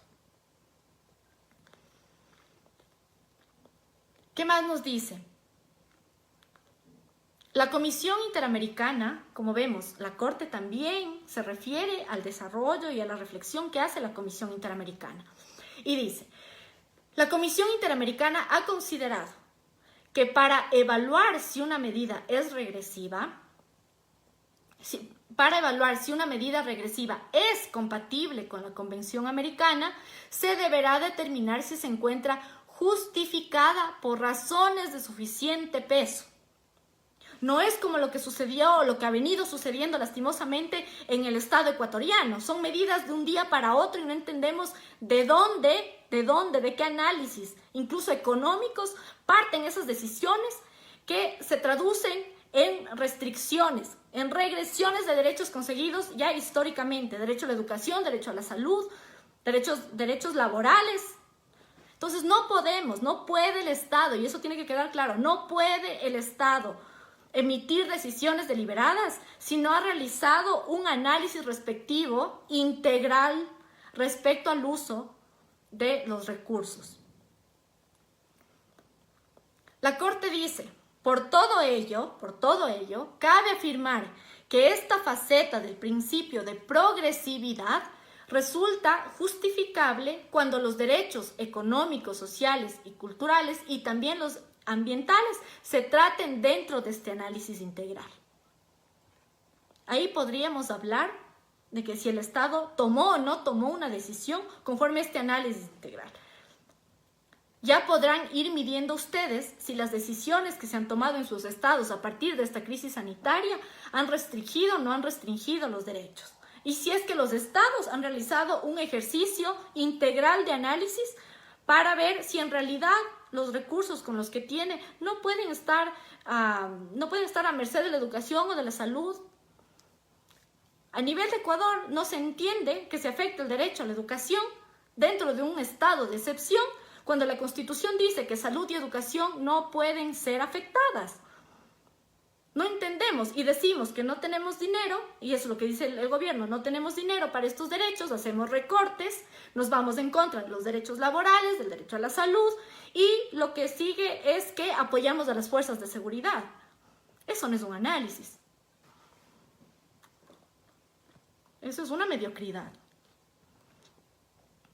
que se traduce en violaciones de derechos humanos y que se traduce en no cumplimiento de responsabilidades de lo que el Estado ecuatoriano, en este caso, ya ratificó a partir de la Convención Americana y de los otros instrumentos interamericanos de derechos humanos. El caso Acevedo Buendía y otros versus Perú también nos establece en esta misma línea el siguiente criterio. Nos dice, la índole de las obligaciones de los estados parte respecto a los derechos económicos, sociales y culturales se deberán entender de la siguiente manera. Conforme el Comité de Derechos Económicos, Sociales y Culturales, en caso de que un estado parte aduzca limitaciones de recursos para explicar cualquier medida regresiva que haya adoptado, deberá, dentro del análisis integral, examinar esa información en función de las circunstancias concretas del país y con arreglo a los siguientes criterios. Si no se cumplen los siguientes criterios, estaremos hablando de una regresión de derechos. ¿Cuáles son los criterios? Nivel de desarrollo del país, que deberá ser demostrado conforme los datos y la información otorgada por los ministerios que puedan, en este caso, Ministerio de Economía, Finanzas o como se denominen en sus estados. Entonces es el nivel de desarrollo del país. La gravedad de la presunta infracción, teniendo particularmente en cuenta si la situación afecta al disfrute de los derechos básicos enunciados en el pacto. Repito, la gravedad de la presunta infracción, teniendo particularmente en cuenta si la situación afecta al disfrute de los derechos básicos enunciados en el pacto. ¿Acaso nuestros gobiernos han analizado y han establecido criterios para identificar si en realidad los derechos, los que estamos afectando a partir de estas medidas políticas, si es que en realidad tienen que sufrir recortes máximos de presupuesto o si es que existen otras medidas que puedan adoptarse en otros sectores que no afecten a los derechos prioritarios? Aquí no ha existido y debería existir. Y no es que esto solo es una labor de los gobiernos. Nosotros tenemos todo el derecho de conocer en base a qué se están tomando las decisiones y de cuándo acá se está yendo en contra de la Constitución y en contra de los derechos humanos que tenemos. Siguiente, la situación económica del país en ese momento, pero teniendo particularmente en cuenta si el país atraviesa un periodo de recesión económica y conforme a aquello determinar cuáles serían los mecanismos que permitan la garantía de los derechos y no solamente decisiones políticas que se traduzcan en recesión económica. Otro de los criterios, esto está, como les decía, esto es lo que nos dice la Corte, la existencia de otras necesidades importantes que el Estado parte debe satisfacer con los recursos limitados de que dispone. Por ejemplo, debido a un reciente desastre natural o a un reciente conflicto armado interno e internacional, se establecerán los criterios pertinentes después del análisis integral. Si el Estado parte trató de encontrar opciones de bajo costo, es decir, si existieron alternativas que lamentablemente no llegan a satisfacer el ejercicio de los derechos. Entonces, claro, parte de este análisis integral, entonces el Estado tiene que decir, sí, definitivamente tenemos todas estas opciones, todas estas alternativas, pero son insuficientes. Tenemos que recortar en un porcentaje la educación, por citar un ejemplo. Pero no ha existido ese análisis, no ha existido absolutamente nada. Entonces, lo único que existen son decisiones deliberadas y como ya leímos arriba, eso es una clara restricción de los derechos y se va en contra del principio de progresividad y no regresividad. Otro de los criterios que deben estar presentes dentro de este análisis que deben hacer los estados y es si el Estado parte recabó cooperación y asistencia de la comunidad internacional o rechazó sin motivos suficientes los recursos ofrecidos por la comunidad internacional para la aplicación de los dispuestos en este pacto. Entonces, claro, yo no me llevo con Cuba, yo no me llevo con tal país, lo que fuera, entonces no acepto esta cual ayuda. Entonces, esto también es un criterio a analizar y tiene que responder el Estado respecto a, ¿usted acudió a la comunidad internacional? ¿Qué gestionó a nivel de la comunidad internacional? Entonces son respuestas que el Estado debe realizar en este análisis.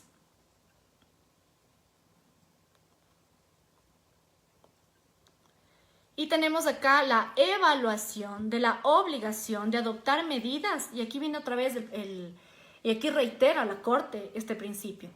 La evaluación de la obligación de adoptar medidas hasta el máximo de los recursos que disponga, de conformidad con el protocolo facultativo del pacto. Entonces tenemos progresividad de los derechos, no regresividad de los derechos y también el máximo uso de los recursos disponibles.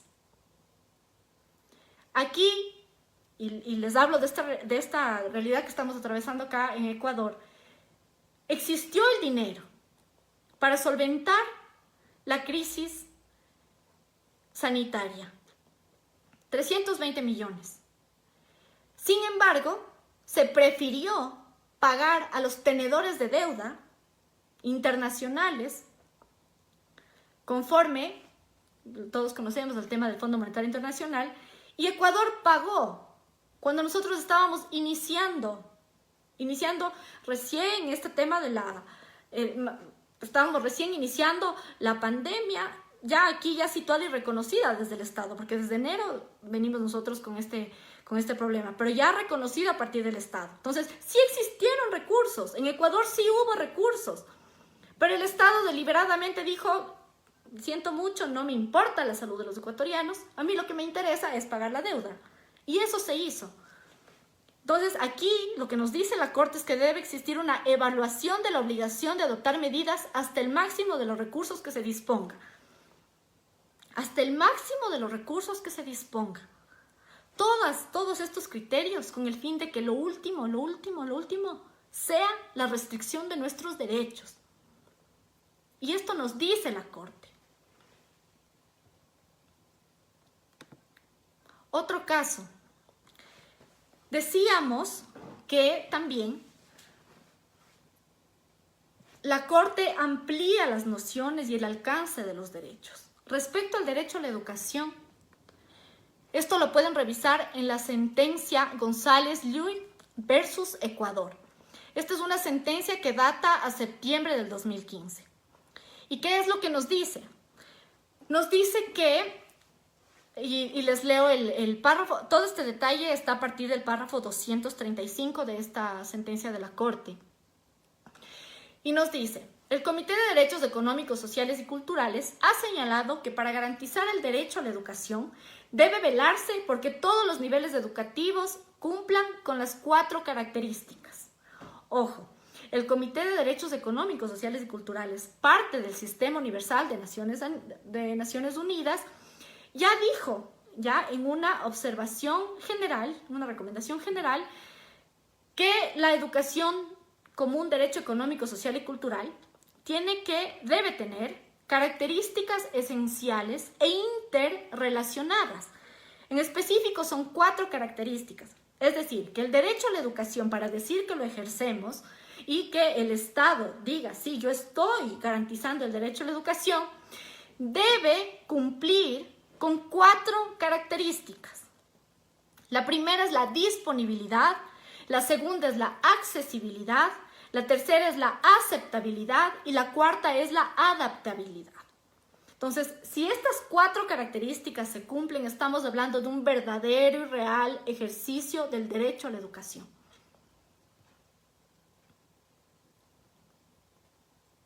¿Qué es esto de la disponibilidad?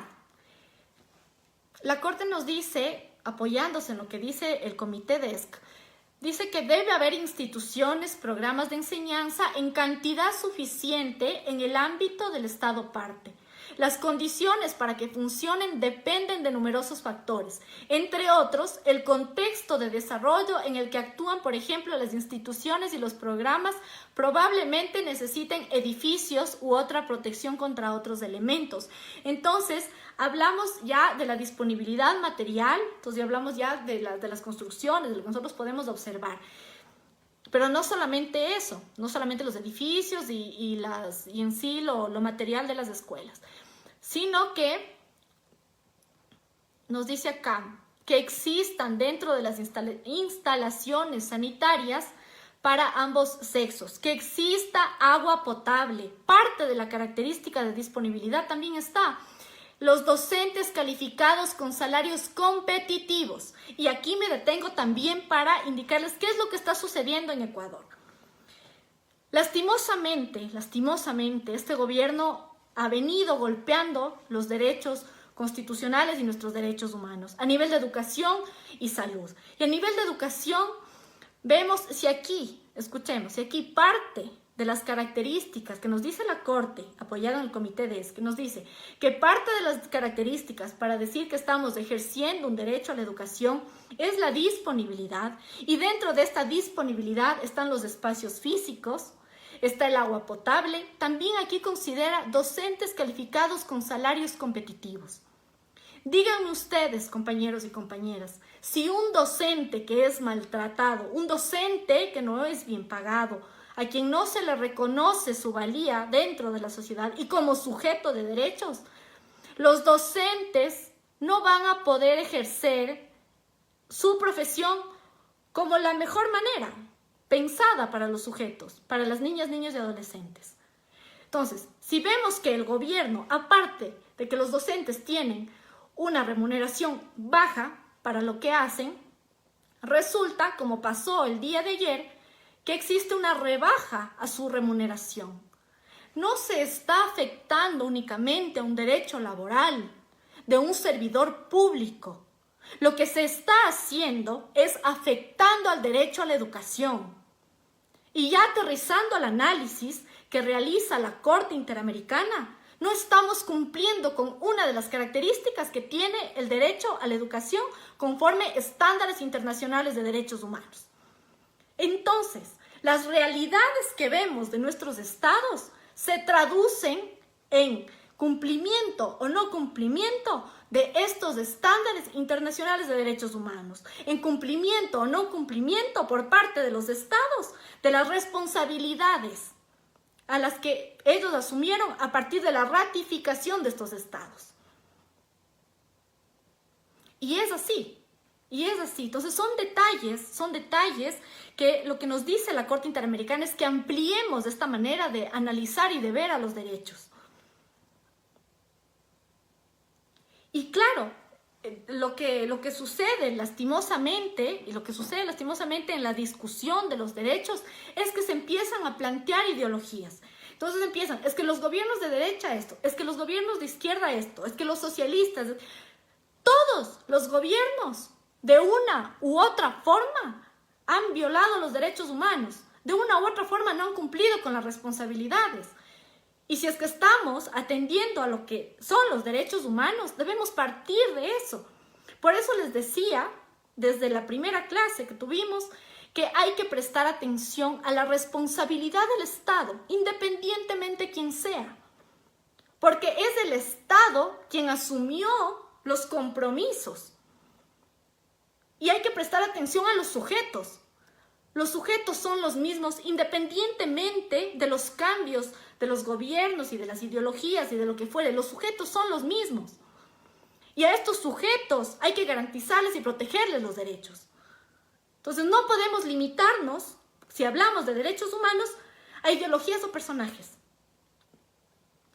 Sino cuál es la situación. Cuando yo analizo un caso de derechos humanos, analizo la situación. ¿Cuáles son los derechos? ¿Cuál es el alcance? ¿Qué dice la Corte? ¿Qué dice la Comisión respecto a este derecho? ¿Qué hace el Estado? ¿Qué hace el gobierno? ¿Cumple o no cumple con sus obligaciones? ¿Observa o no observa los estándares? ¿Y qué pasa con los sujetos de derechos? Todo ese análisis se debe realizar cuando se habla de derechos humanos. No podemos dejarnos desviar por temas políticos o lo que quiere que se hable el gobierno o los medios de comunicación. Si estamos estudiando derechos humanos, debemos partir de esas nociones mínimas. Conocer los derechos humanos, el alcance, qué dice la Corte Interamericana, qué dice la CIDH, cuáles son las responsabilidades de los estados. Y conforme este análisis, ahí sí ver la mejor forma de proteger y garantizar los derechos de los sujetos. Otra de las características es la accesibilidad. Las instituciones y los programas de enseñanza, nos dice la Corte, han de ser accesibles a todos sin discriminación en el ámbito del Estado parte. Entonces, ya la accesibilidad es cómo se determina, cómo se borran las brechas y todo lo que pueda limitar el ejercicio de un derecho conforme a las características del sujeto. Como les decía ayer, las diferencias de un sujeto tienen que ser protegidas por el Estado. No pueden ser una desventaja para el ejercicio de derechos. Entonces, la igualdad va a la par de la no discriminación. Y la no discriminación considera esas diferencias y las protege y las garantiza. Y la accesibilidad a nivel de educación es eso. La accesibilidad tiene, esta segunda característica tiene 3 dimensiones. La no discriminación,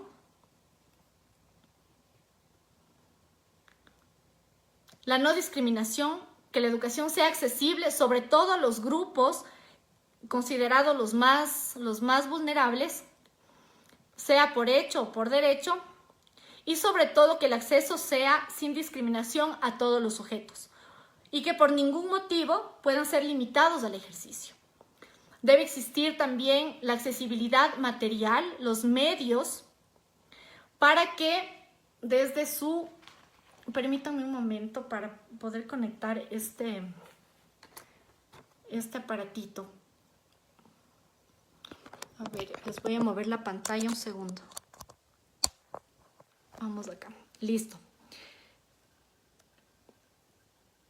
Y acá. Les decía entonces que la accesibilidad material responde a que debido a la localización geográfica de acceso deben existir mecanismos para que este derecho sea más cercano a los sujetos para su ejercicio. Recordemos que estamos hablando del derecho a la educación. Sin embargo, el desarrollo y el aporte del Comité de Derechos Económicos, Sociales y Culturales permite que nosotros analicemos los demás derechos económicos, sociales y culturales respecto a estos parámetros conocidos como características de los DESC, que como ustedes ven, la Corte los retoma. Y la accesibilidad económica también. La educación ha de estar al alcance de todos y todas. Es por eso la importancia trascendental e histórica de la gratuidad. Ya son criterios que no únicamente es escolar, sino que se va ampliando, que no solamente sea escuela básica, también que sea hasta el bachillerato y lo que se busca que también sea hasta la educación superior y en algún momento, ojalá, también la educación de posgrado. porque sí, porque todos tenemos derecho a cumplir nuestras aspiraciones, es parte del desarrollo personal de los sujetos de derechos. El tercer criterio es la aceptabilidad. Entonces, disponibilidad, accesibilidad y tenemos ahorita la aceptabilidad, que es la forma y el fondo de la educación comprendidas según los programas de estudio, los métodos pedagógicos y debe ser considerado también adecuados culturalmente y de buena calidad para los estudiantes y cuando proceda también para los padres. Este punto está supeditado a los objetivos de la educación mencionados en el párrafo 1 del artículo 13 y las normas mínimas que el Estado apruebe para que el derecho a la educación sea factible, conforme el Pacto de Derechos Económicos, Sociales y Culturales. Y finalmente la adaptabilidad. La educación ha de tener flexibilidad necesaria para adaptarse a las necesidades de sociedades y en transformación y responder a las necesidades de los alumnos en contextos culturales, sociales y derivados. El contexto se adapta a los sujetos. Yo como sujeto no puedo adaptarme al contexto. Es el contexto el que se adapta al ejercicio de derechos conforme mis particularidades y mis necesidades. Recordemos que estas características que les acabo de mencionar son utilizadas también para analizar los otros derechos económicos, sociales y culturales y que estas deben ser interrelacionadas y son consideradas fundamentales. Ya, esto, como les decía, es un caso de la Corte. ¿Vean? Tiempo. Ya se nos está acabando el tiempo, entonces quería compartir con ustedes el avance que ha tenido la Corte Interamericana de Derechos Humanos respecto al caso Mujeres Víctimas de Tortura Sexual en Atenco versus México. Y aquí aborda el tema de la protesta social. Me dicen que hay problema con la conexión. No he tenido inconvenientes desde acá, pero bueno, espero que ya en la grabación puedan ver. Listo. Entonces, veamos también. Yo creo que les estaba leyendo en estos días respecto a los intereses que tienen y siempre hay como muchos criterios y no estamos todos obligados a pensar lo mismo de unos a otros. Que es importante que nos escuchemos y si estamos hablando de derechos humanos, respetemos el pensamiento del otro compañero, ¿no? Y que aquí estamos hablando de estados que no cumplen con su responsabilidad y compromiso respecto a los derechos humanos y sujetos que lastimosamente están siendo vulnerados en sus derechos, no se les están respetando sus derechos y que históricamente no se están reconociendo las luchas sociales mediante las cuales de estos derechos nosotros podemos decir que ya los estamos al menos ejerciendo en algunos contextos privilegiados, pero que al menos existe un reconocimiento formal, ¿ya? Y parte de estos debates, según les estaba leyendo, es los criterios que se contraponen en torno a la protesta social. Es por eso que quería compartir con ustedes esta sentencia. Les repito, esta es Corte IDH, Mujeres, sí, de la Corte IDH, caso Mujeres Víctimas de Tortura Sexual en Atenco versus México. Esta es una sentencia de noviembre del 2018 y es aquí en donde se desarrolla. Entonces nos dice, este tribunal ha establecido que en el caso de detenciones colectivas, el Estado debe fundamentar y acreditar en el caso concreto la existencia de indicios suficientes que permitan suponer razonablemente la conducta delictiva de la persona individual y que la detención sea estrictamente necesaria y por tanto no puede tener como base la mera sospecha, veamos acá, la mera sospecha o percepción personal sobre la pertenencia del acusado a un grupo determinado. Entonces, en un contexto de protesta social, se debe separar a este grupo o a estas personas que están causando algún tipo de de acto delincuencial, pero eso no significa que por un grupo de personas se pueda deslegitimar la lucha social o el ejercicio de la protesta social. Y nos dice acá, específicamente, en el contexto de manifestaciones o protestas sociales, el relator especial de Naciones Unidas sobre el derecho a la libertad y reunión pacífica y de asociación explicó que la presencia de unas pocas personas que cometen actos de violencia dentro y alrededor de una protesta no autoriza, escuchemos, no autoriza a la policía para que pueda etiquetar como violenta la manifestación completa. Tampoco concede al Estado carta blanca para detener indiscriminadamente a todos. Es que en realidad leer esto y saber las realidades a las que se sujetan nuestros estados es totalmente indignante. Y vemos esta distancia entre lo que dicen los estándares de la Corte Interamericana y la realidad y cómo se vulneran derechos ya de manera natural y normalizada a partir de los estados. Pero para eso estamos, ¿no? Para comprender y empezar a cuestionar estas cosas. En dichos casos, la conducta violenta no debe presumirse ni debe considerarse responsables a los organizadores de la protesta por el comportamiento violento de otros. Por el contrario, la policía, veamos, por el contrario, la policía, ya me perdí. Un momento que aquí está. La conducta violenta no debe presumir, debe considerar responsables a los organizadores de la protesta por el comportamiento violento de otros. Por el contrario, es la policía quien debe individualizar y retirar a las personas violentas de la multitud para que las demás personas puedan ejercer sus derechos. Esto es muy importante porque generalmente cuando suceden este tipo de protestas, lo primero que pasa es una persecución a quienes están organizando, a quienes están liderando esta protesta social. Ya, entonces vemos cómo no existe diálogo, lastimosamente. No existe un diálogo entre las actividades, entre lo que hacen los estados, los gobiernos y lo que dice la Corte Interamericana. La realidad es otra. Y no por eso podemos deslegitimar a la Corte Interamericana o a la Comisión respecto a la función que estos tienen. Lo que sí debemos hacer, conforme la dimensión tripartita, la dimensión amplia de los derechos humanos, es no quedarnos únicamente en el análisis jurídico de cumple o no cumple, sino también prestar atención a la dimensión social, a la dimensión política de los derechos humanos, ¿ya? Y establecer desde todos los espacios mecanismos de incidencia, de reflexión y de formación en derechos humanos.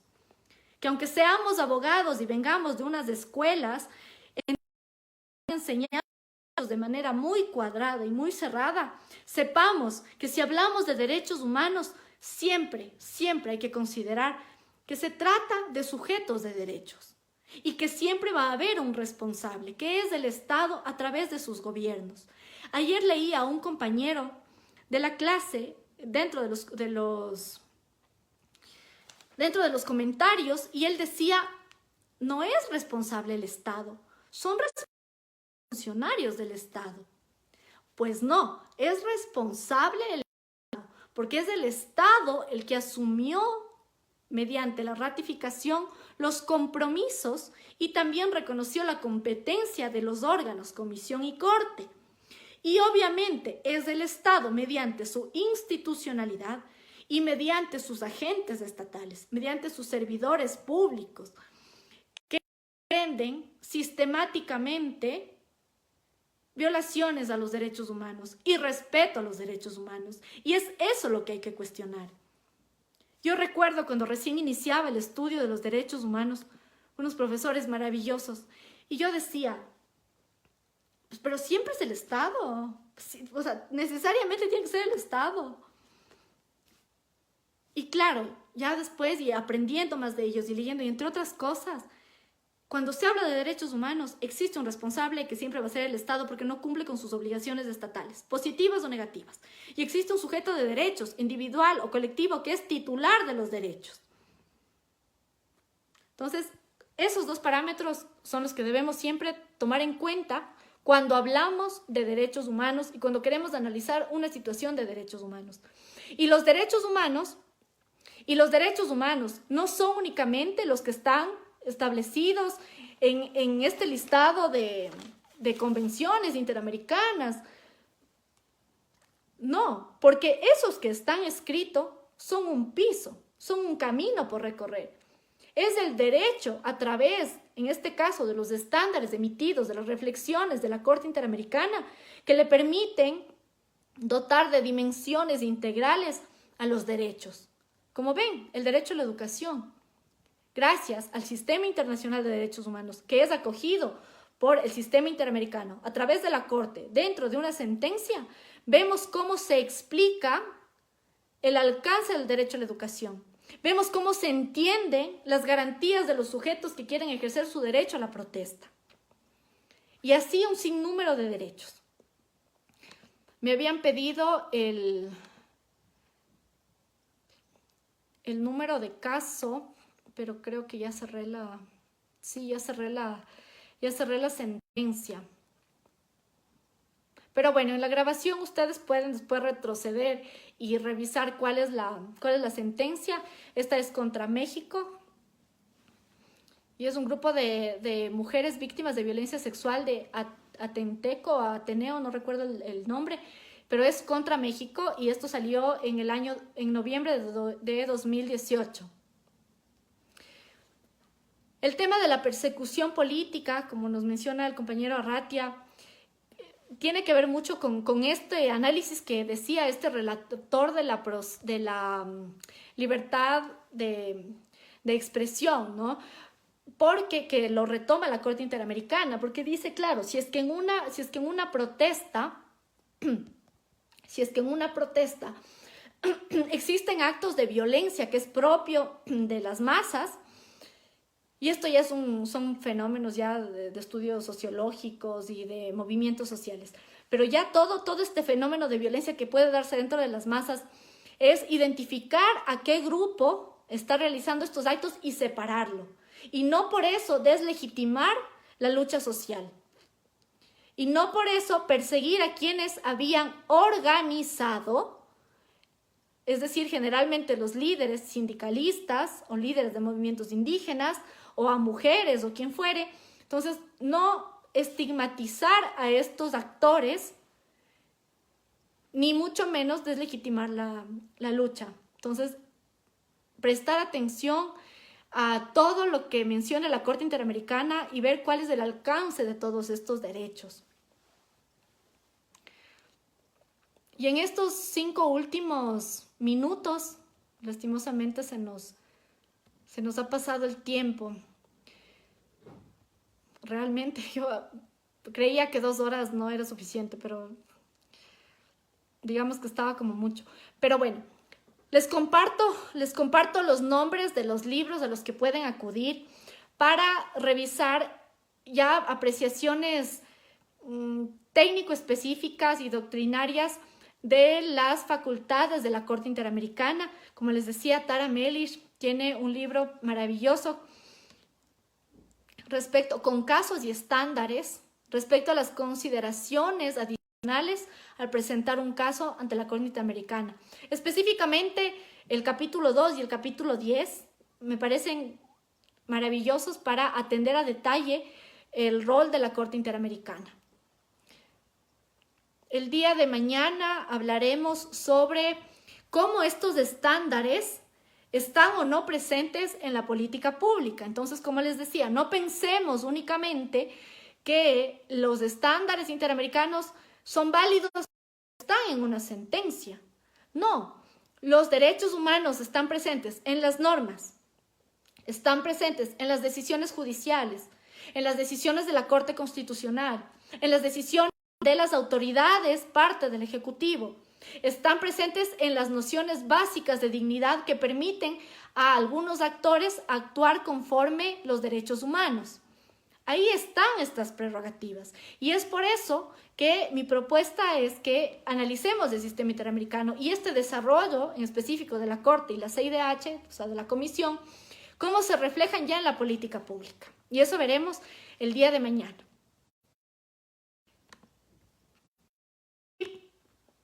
Ya me quedé también con unos casos de las medidas provisionales,